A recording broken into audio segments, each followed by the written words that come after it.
Hello friends, welcome to BSK competitive Adda YouTube channel. Friends, ఈ వీడియోలో ఆంధ్రప్రదేశ్ జిల్లా court ఉద్యోగాల్లో ఇంగ్లీష్ లాంగ్వేజ్ నుంచి మనకి వన్ వర్డ్ సబ్స్టిట్యూషన్స్ అనేటువంటి టాపిక్ నుండి 2 to 3 క్వశ్చన్స్ అయితే అడుగుతున్నారండి. సో ఈ వీడియోలో కొన్ని మోస్ట్ ఇంపార్టెంట్ వన్ వర్డ్ సబ్స్టిట్యూషన్స్కి సంబంధించినటువంటి బిట్స్ అయితే చూద్దాము. సో వీడియో చూస్తున్నటువంటి వారు వీడియోని లైక్ చేసి ఛానల్ని సపోర్ట్ చేయండి. చాలామంది వీడియోస్ చూస్తున్నారు కానీ లైక్ చేయట్లేదు. ఈ వీడియోకి 1000 లైక్స్ ఎక్స్పెక్ట్ చేస్తున్నాను. సో ప్రతి ఒక్కరూ లైక్ చేసి మీ ఫ్రెండ్స్కి షేర్ చేయండి. ఫస్ట్ టైం మన ఛానల్ని విజిట్ చేస్తే సబ్స్క్రైబ్ చేసుకొని బెల్ సింబల్ని యాక్టివేట్ చేసుకోండి. డీటెయిల్స్లోకి వెళ్లే ముందు మీరు ఏపీ కోర్టు ఉద్యోగాల్ని క్రాక్ చేసే విధంగా ఈ 4 కోర్సెస్ని మేము మీకు ఆఫర్ చేస్తున్నాము. ఇందులో మీరు మెగా కోర్స్ తీసుకుంటే మీకు అన్ని కోర్సెస్ కూడా ఇందులోనే ఉంటాయి. సపరేట్గా మీరు వేరొక కోర్సెస్ని తీసుకోవాల్సిన అవసరం లేదు. ఈ మెగా కోర్స్లో తెలుగు మీడియంలో క్లాసెస్ ఉంటాయి అన్ని సబ్జెక్ట్స్కి సంబంధించి. అలాగే 30,000 ప్లస్ బిట్స్ ఉన్నటువంటి పీడిఎఫ్ మెటీరియల్స్ ఉంటాయి. ఇంగ్లీష్ అండ్ తెలుగు మీడియంలో ఉంటాయి. అండ్ 30 ప్రీవియస్ పేపర్స్ ఉంటాయి. అలాగే ఇంగ్లీష్ మెగా టెస్ట్ సిరీస్ ఉంటుంది. అలాగే 15 మాక్ టెస్ట్ పేపర్స్కి సంబంధించినటువంటి మాక్ టెస్ట్ కూడా ఇందులోనే యాడ్ చేయడం జరిగింది. సో ఈ ఒక్క కోర్స్ తీసుకుంటే చాలు, ఇవి మీరు తీసుకోవాల్సినటువంటి అవసరం లేదు మీకు సపరేట్గా కావాలి అనుకుంటే పీడిఎఫ్ కోర్స్ మీరు సపరేట్గా తీసుకోవచ్చు. ఇంగ్లీష్ అండ్ తెలుగు మీడియంలో మీకు పీడిఎఫ్ కోర్సెస్ ఉంటాయి. 30,000 ప్లస్ బిట్స్ అయితే ఉంటాయి. కరెంట్ అఫైర్స్ అండ్ స్టాటిక్ జీకేకి సంబంధించిన పీడిఎఫ్ మెటీరియల్స్ కూడా ఇందులోనే ఉంటాయి. అలాగే మాక్ టెస్ట్లు కూడా ఎవ్రీ 2 to 3 డేస్కి ఒక మాక్ టెస్ట్ అయితే యాడ్ చేయడం జరుగుతుంది. ఆల్రెడీ కొన్ని మాక్ టెస్ట్లు అయితే ఇందులో యాడ్ చేశాము. సో మీరు ఖచ్చితంగా ఈ మాక్ టెస్ట్లు అనేవి ఎగ్జామ్ వచ్చే టైం నాటికి అవి చేసుకోవాలన్నమాట. తర్వాత ఇంగ్లీష్ మెగా టెస్ట్ సిరీస్ కూడా మేము మీకు లాంచ్ చేయడం జరిగింది. టాపిక్ వైజ్గా 4,000 ప్లస్ బిట్స్తో ఇంగ్లీష్ మెగా టెస్ట్ సిరీస్ అయితే ఉంది. 99 రూపీస్కి పొందవచ్చు. సో డిస్క్రిప్షన్లో ఉన్నటువంటి బీఎస్కే జాబ్స్ అనేటువంటి యాప్ని డౌన్లోడ్ చేసుకొని ఈ కోర్సెస్ అయితే తీసుకోండి. యాప్ హోమ్ పేజ్లో మీకు mega course and PDF course వచ్చేసి ఏపీపీఎస్సీ అనేటువంటి బాక్స్లో ఉంటాయి. అదే మీరు mock test and English test series అయితే ఇక్కడ టెస్ట్ సిరీస్ అనేటువంటి బాక్స్లో ఉంటాయి. సో కాబట్టి ప్రతి ఒక్కరు డిస్క్రిప్షన్లో ఉన్నటువంటి యాప్ని డౌన్లోడ్ చేసుకొని కోర్సెస్ అయితే ఇమ్మీడియట్గా తీసుకోండి. ఇంగ్లీష్ వన్ వర్డ్ సబ్స్టిట్యూషన్స్ అనేది మీరు ఫుల్ మార్క్స్ తెచ్చుకునేటువంటి టాపిక్ అండి. కాబట్టి ప్రతి ఒక్కరు కూడా ఫోకస్ చేయండి. అట్లీస్ట్ ఎగ్జామినేషన్ వచ్చే టైం నాటికి 1000 నుంచి 1500 వన్ వర్డ్ సబ్స్టిట్యూషన్స్ చదువుకున్నట్లయితే మీకు వీటి నుంచే రావడం జరుగుతుంది. మేము పీడిఎఫ్ మెటీరియల్స్ కూడా ప్రొవైడ్ చేస్తున్నాం కాబట్టి అవి తీసుకొని మీరు ప్రిపేర్ అయినా సరిపోతుంది వన్ వర్డ్ సబ్స్టిట్యూషన్స్కి సంబంధించి. సో ఇక్కడ ఫస్ట్ క్వశ్చన్ చూసుకున్నట్లయితే, an under hand device resorted to in order to justify misconduct. Okay, an underhand device resorted to in order to justify misconduct అని చెప్పేసి ఇచ్చారు. చేసిన తప్పుని సమర్థించుకోవడానికి సంబంధించి ఒక పర్టికులర్ డివైస్ని కలిగి ఉండడాన్ని ఏమంటారు అని చెప్పేసి అడిగారు. సో దీన్ని ఇక్కడ ఇంగ్లీష్లో స్ట్రాటజమ్ అని చెప్పేసి పిలుస్తారండి. స్ట్రాటజమ్ అంటే an underhand device resorted to in order to justify misconduct. చేసినటువంటి తప్పుని సమర్థించుకోవడానికి ఏదైనా ఒక డివైస్ని లేదా ఏదైనా ఒక వస్తువుని కలిగి ఉండడాన్ని ఇక్కడ స్ట్రాటజమ్ అని చెప్పేసి అంటారు. Next question, the animals of a particular region అని చెప్పేసి అడిగారు. సో ఒక పర్టికులర్ రీజియన్లో యానిమల్స్ లేదా జంతువులు ఉండడాన్ని ఏమంటారు అంటే ఇక్కడ ఆ ప్రదేశాన్ని ఫానా అని చెప్పేసి పిలుస్తారు. అదే ఫ్లోరా అంటేనేమో flowers of a particular region అనమాట. ఫ్లవర్స్ అండ్ ఫ్లవరింగ్ ప్లాంట్స్ ఏవైతే ఉంటాయో ఆ రీజియన్ని ఫ్లోరా అని చెప్పేసి పిలుస్తారు. అదే the animals of a particular region ఏమంటారు అంటే ఫానా అని చెప్పేసి పిలుస్తారు. Next question, an emolument over and above fixed income or salary. So ఉన్నటువంటి ఫిక్స్డ్ ఇన్కమ్ లేదా శాలరీకి ఇంకా కొంచెం ఎక్కువగా ఎమల్యూమెంట్ ఫిక్స్ చేయడాన్ని ఏమంటారు అంటే ఇక్కడ హానరోరియం అని చెప్పేసి పిలుస్తారు. అంటే గౌరవార్థంగా ఇవ్వడం అనమాట. సో హానరోరియం అని చెప్పేసి పిలవడం జరుగుతుంది. Next question, an unexpected piece of good fortune. Okay, and unexpected piece of good fortune అంటే విండ్ ఫాల్ అనమాట. ఇక్కడ విండ్ ఫాల్ అంటే మీకు అన్ఎక్స్పెక్టెడ్గా ఒకేసారి డబ్బు వచ్చి చేరడాన్ని లేదా డబ్బు డిపాజిట్ అవ్వడాన్ని లేదా డబ్బులు రావడాన్ని ఇక్కడ an unexpected piece of good fortune అని చెప్పేసి అంటారు. దీన్ని వన్ వర్డ్లో సింపుల్గా విండ్ ఫాల్ అని చెప్పేసి పిలవడం జరుగుతుంది. కాబట్టి an unexpected piece of good fortune అంటే విండ్ ఫాల్ అనేది right answer. Next question, clues available at a scene. Clues available at a scene అంటే ఇక్కడ చూసుకున్నట్లయితే దాన్ని సర్కమ్స్టాన్షియల్ అని చెప్పేసి పిలుస్తారు. సో ఏదైనా ఒక ప్రదేశంలో మనకి కావాల్సినటువంటి ఆధారాలు లభ్యమైతే దాన్ని వన్ వర్డ్లో సర్కమ్స్టాన్షియల్ అని చెప్పేసి అంటారు. Clues available at a scene అని చెప్పేసి ఈ క్వశ్చన్కి సంబంధించినటువంటి one word substitution circumstantial. Next question, one who hides away on a ship to obtain a free passage.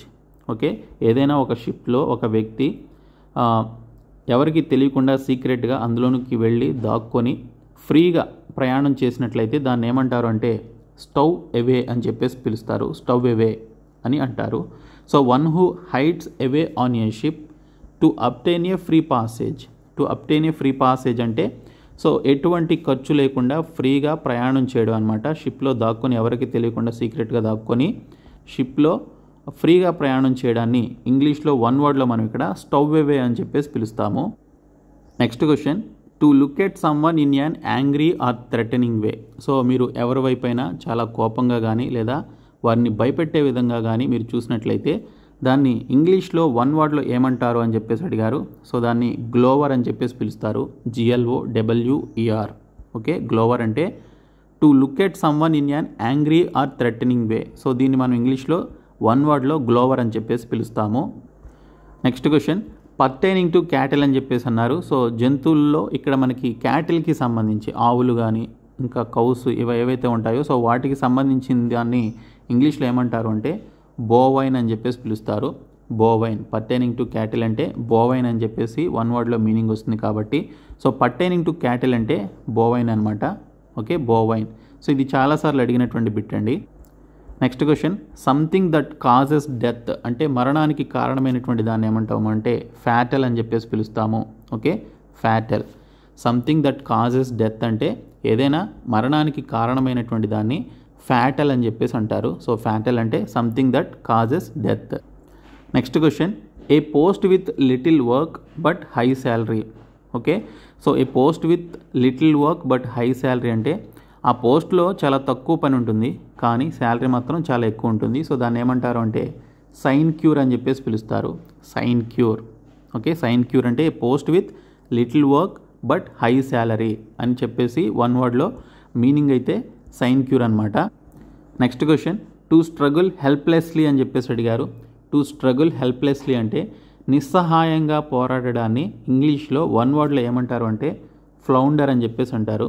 Flounder అంటే to struggle helplessly. Okay, so నిస్సహాయంగా పోరాడడాన్ని ఫ్లౌండర్ అని చెప్పేసి సింపుల్గా వన్ వర్డ్లో పిలవడం జరుగుతుంది. Next question, loss of memory. Loss of memory అంటే so ఏదైనా ఒక విషయాన్ని గుర్తుపెట్టుకోకుండా ఎప్పటికప్పుడు మర్చిపోయేటువంటి వాళ్ళు ఎవరైతే ఉంటారో సో వారిని ఇక్కడ లాస్ ఆఫ్ మెమరీ అని చెప్పేసి అంటాం. సింపుల్గా దీనికి ఒక వర్డ్ ఉంటుంది, దాన్ని ఇంగ్లీష్లో యామ్నీషియా అని పిలుస్తాము. సో యామ్నీషియా అంటే లాస్ ఆఫ్ మెమరీ అనమాట. సో ఫర్ ఎగ్జాంపుల్కి కిక్ అనేటువంటి సినిమా ఉంది కదా, సో అందులో హీరో మర్చిపోతూ ఉంటాడు గతంలో జరిగినటువంటి విషయాల్ని, అంటే మర్చిపోయినట్టు నటిస్తూ ఉంటాడు. సో అలాగా మర్చిపోవడాన్ని ఇక్కడ అలాంటి మర్చిపోయినటువంటి ఆ మెమరీ పవర్ ఉన్నటువంటి వారిని, మర్చిపోయేటువంటి మెమరీ కలిగినటువంటి వారిని యామ్నీషియా పేషెంట్స్ అంటారు. అలా లాస్ ఆఫ్ మెమరీ ఉన్నటువంటి వారిని యామ్నీషియా అని చెప్పేసి అంటారనమాట. సో కాబట్టి లాస్ ఆఫ్ మెమరీ అంటే amnesia. Next question, release of a prisoner from jail on certain terms and conditions. Okay, ఒక జైల్లో ఉన్న వ్యక్తిని బెయిల్ పైన కొన్ని కండిషన్స్ పైన బయటికి రిలీజ్ చేసినట్లయితే, కొన్ని టర్మ్స్ అండ్ కండిషన్స్ పైన రిలీజ్ చేసినట్లయితే సో అలా రిలీజ్ చేయడాన్ని ఏమంటారు అంటే ఇంగ్లీష్లో ప్యారోల్ అని చెప్పేసి అంటారు. సో పేరోల్ పైన బయటకు వచ్చినటువంటి ఆ యొక్క నిందితుడిని ఇక్కడ release of a prisoner from jail on certain terms and కండిషన్స్ని ఇంగ్లీష్లో వన్ వర్డ్లో ప్యారోల్ అని చెప్పేసి పిలుస్తారు. Next question, feeling inside you which tells you what is right and what is wrong. Okay, so నీ మనసులో నువ్వేమనుకుంటున్నావో, ఏది మంచి ఏది చెడు అని చెప్పేసి అనుకోవడాన్ని లేదా చెప్పడాన్ని ఏమంటారు అంటే కన్సైన్స్ అని చెప్పేసి అంటారు. కన్సైన్స్ అంటే మన మనస్తత్వం లేదా మన మనో నిర్ణయం అనమాట. సో దాన్ని మనం ఇక్కడ feeling inside you which tells you what is right and what is రాంగ్ని ఇక్కడ కన్సైన్స్ అని చెప్పేసి పిలుస్తారు. Next question, an inscription on a tomb. Okay, an inscription on a tomb అంటే ఒక సమాధి పైన ఉన్నటువంటి యొక్క ఇన్స్క్రిప్షన్ని రాసినటువంటి యొక్క సమాచారాన్ని ఏమంటారు అంటే ఎపిటాప్ అని చెప్పేసి పిలుస్తారు. Epitaph. Okay, an inscription on a tomb అంటే ఎపిటాప్ అని చెప్పేసి meaning. Next question, the first public performance of a musical or theatrical work or the first showing of a film. Okay, so ఈ మధ్య మనకి చాలా ఫిల్మ్స్ కూడా release date కంటే ముందే కొన్ని షోస్ అయితే వేస్తాయి, వాటిని ప్రీమియర్ షోస్ అని చెప్పేసి అంటాం కదా. సో అదే అనమాట. So the first public performance of a musical or theatrical work or the first showing of a ఫిల్మ్ని ఏమంటారు అంటే ప్రీమియర్ అని చెప్పేసి అంటారు. Okay, premiere. Next question, a test in which cells from diseased organs are removed and tested. Okay, so మన బాడీలో పాడైనటువంటి organs నుంచి కొన్ని సెల్స్ని తీసివేసి వాటిని టెస్ట్ చేయడాన్ని ఏమంటాము అంటే ఇక్కడ బయాప్సీ అని చెప్పేసి పిలుస్తాము. Okay, biopsy. ఓకే, బయాప్సీ అంటే ఒక అనారోగ్యం వచ్చినటువంటి వ్యక్తిలోని బాడీలోని పాడైనటువంటి సెల్స్ని తీసి వాటిని టెస్ట్ చేయడాన్ని ఏమంటారు అంటే బయాప్సీ అని చెప్పేసి పిలుస్తారు.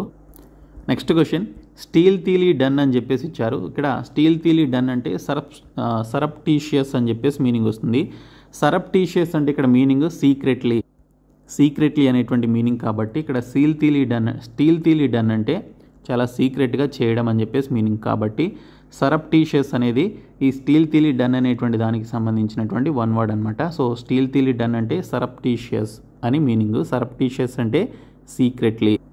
Next question, A specialist who tests eyesight. Okay, మన యొక్క ఐసైట్ని టెస్ట్ చేసేటువంటి స్పెషలిస్ట్ని ఏమంటారు అంటే ఆఫ్థాల్మాలజిస్ట్ అని చెప్పేసి అంటారు. ఆఫ్థాల్మాలజిస్ట్. ఓకే, కంటికి సంబంధించినటువంటి ఐసైట్ని చెక్ చేసేటువంటి వ్యక్తిని ఆఫ్థాల్మాలజిస్ట్ అని చెప్పేసి అంటారు. ఆప్టీషియన్ వేరు, ఆఫ్థాల్మాలజిస్ట్ వేరండి. స్పెషలిస్ట్ ఎప్పుడు కూడా ఆఫ్థాల్మాలజిస్ట్ అవుతాడు, ఆప్టీషియన్ వేరు అనమాట. సో ఐకి సంబంధించి స్పెషలిస్ట్ని ఇక్కడ ఆఫ్థాల్మాలజిస్ట్ అని చెప్పేసి అంటారు. వీళ్ళు ఆఫ్థాల్మాలజీ అనేటువంటి ఒక కోర్స్ని చదువుతారనమాట. సో వారిని స్పెషలిస్టులు అని చెప్పేసి అంటారు. Next one, opposite to greet or sudden change అని చెప్పేసి ఇచ్చారు. So opposite to great or sudden change అంటే సో వెంటనే మారకుండా ఎప్పుడు ఒకే విధంగా ఉండేటువంటి వారిని ఏమంటారు అంటే కన్జర్వేటివ్ అని చెప్పేసి పిలుస్తారు. కన్జర్వేటివ్. ఓకే, కన్జర్వేటివ్ అంటే opposite to greet or sudden change అని చెప్పేసి అంటారు. Next question, a person who believes in the total abolition of war. Okay, అసలు వారే జరగకూడదు, యుద్ధం జరగకూడదు, యుద్ధం రద్దు అవ్వాలి అని చెప్పేసి నమ్మేటువంటి వ్యక్తులను ఏమంటారు అంటే పసిఫిస్ట్ అని చెప్పేసి పిలుస్తారండి. Pacifist. A person who believes in the total abolition of war అంటే కంప్లీట్గా ఆ యొక్క యుద్ధాన్ని రద్దు చేయడాన్ని నమ్మడాన్ని ఏమంటారు అంటే పసిఫిస్ట్ అని చెప్పేసి పిలుస్తారు. పసిఫిస్ట్ అంటే పీస్ మేకర్ అనమాట, శాంతి కోరుకునేటువంటి వారిని పసిఫిస్ట్స్ అని చెప్పేసి పిలుస్తారు. Next question, to try to settle A dispute between two other parties. Okay, రెండు పార్టీల మధ్య ఉన్నటువంటి వివాదాన్ని ఆ యొక్క వివాదాన్ని సెటిల్ చేసేటువంటి వ్యక్తిని ఏమంటారు అంటే మీడియేటర్ అని చెప్పేసి అంటాం కదా. సో సింపుల్గా మీడియేట్ అని చెప్పేసి అంటారు. సో మధ్యవర్తిత్వం చేసి రెండు పార్టీల మధ్య ఉన్నటువంటి వివాదాన్ని ఓకే ఆ వివాదాన్ని సాల్వ్ చేయడాన్ని ఇక్కడ మీడియేట్ చేయడం అని చెప్పేసి అంటారు. Next one, something that is difficult to believe అని చెప్పేసి ఇచ్చారు. సో నమ్మశక్యం కానటువంటి విషయాన్ని ఇంగ్లీష్లో ఏమంటారు అంటే ఇన్క్రెడిబుల్ అని చెప్పేసి అంటారు. ఇన్క్రెడిబుల్. ఓకే, చూడడానికి చాలా ఇన్క్రెడిబుల్గా ఉంది అంటే something that is difficult to believe. So నమ్మడానికి చాలా వింతగా ఉన్నటువంటి దాన్ని ఇక్కడ మనం ఇన్క్రెడిబుల్ అని చెప్పేసి పిలుస్తాము. Next question, phobia of dogs. కుక్కలంటే భయపడేటువంటి వారిని ఏమంటారు అంటే సినోఫోబియా అని చెప్పేసి పిలుస్తారు. సినోఫోబియా అంటే ఫోబియా ఆఫ్ డాగ్స్ అనమాట. Next question, the absence of law and order. Okay, చట్టం అనేది లేకుండా ఉండడాన్ని ఇక్కడ చూసుకున్నట్లయితే దాన్ని ఎనార్కీ అని చెప్పేసి పిలుస్తారు. ఎనార్కీ. ఓకే, ఒక వ్యక్తి చేతిలోనే ఉంటుందన్నమాట. సో దాన్ని ఇక్కడ ఒక వ్యక్తి యొక్క నిర్ణయం బట్టి డిపెండ్ అయి ఉంటుంది. దాన్ని ఎనార్కీ అని చెప్పేసి పిలుస్తారు. The absence of law and order అంటే anarchy. Next one who knows everything. Okay, ప్రతి విషయం తెలిసినటువంటి వ్యక్తిని ఏమంటారు అంటే ఓమ్ని సైంట్ అని చెప్పేసి పిలుస్తారు. లైక్ గాడ్ అనమాట. ఈ భూమి మీద అన్నీ తెలిసినటువంటి వ్యక్తులు ఎవరూ లేరు. సో దేవుడు తప్ప ఈ ఓమ్ని సైంట్ అనేటువంటి పదానికి ఎగ్జాంపుల్గా ఎవరు ఉండరు అనమాట. కాబట్టి వన్ హూ నోస్ ఎవ్రీథింగ్ అంటే ఇక్కడ ఓమ్ని సైంట్ అని చెప్పేసి పిలుస్తారు. సో ఇవి కొన్ని ఇంపార్టెంట్ వన్ వర్డ్ సబ్స్టిట్యూషన్స్ అండి. సో మేము మీకు 499 రూపీస్ మెగా కోర్స్లో వీడియో క్లాసెస్ ప్రొవైడ్ చేస్తున్నాం ఇంగ్లీష్కి సంబంధించి, అండ్ పీడిఎఫ్ మెటీరియల్స్ కూడా ఉన్నాయి. ఈ ఒక్క కోర్స్ తీసుకుంటే తెలుగులో వీడియో క్లాసెస్ ఉంటాయి జీకే, ఇంగ్లీష్ అండ్ రీజనింగ్కి సంబంధించి. అలాగే మీకు PDF materials 30,000 plus bits PDF materials GK, ఇంగ్లీష్కి సంబంధించి పీడిఎఫ్ మెటీరియల్స్ ఉన్నాయి. బైలింగ్వల్లో కూడా ఉంటాయి. అలాగే ఇంగ్లీష్ మెగా టెస్ట్ సిరీస్ ఇందులోనే ఉంది. 15 మాక్ టెస్ట్లో 7 మాక్ టెస్ట్లను కూడా యాడ్ చేసాం. ఆ మాక్ టెస్ట్ సిరీస్ కూడా ఇందులోనే ఉంటుంది. సో ఈ ఒక్క కోర్స్ తీసుకుంటే మీకు అన్ని యాక్సెస్లోనికి వస్తాయి. లేదు మీకు సపరేట్గా కావాలి అనుకుంటే 199 రూపీస్ పీడిఎఫ్ కోర్స్ ఉంది, అలాగే మాక్ టెస్ట్ సిరీస్ కోర్స్ కూడా ఉంది, మీరు తీసుకోండి. 99 rupees English mega test series course ఉంది. సో డిస్క్రిప్షన్లో BSK జాబ్స్ అనేటువంటి యాప్ని డౌన్లోడ్ చేసుకొని మీరు ఈ కోర్సెస్ అయితే తీసుకోండి. Thank you.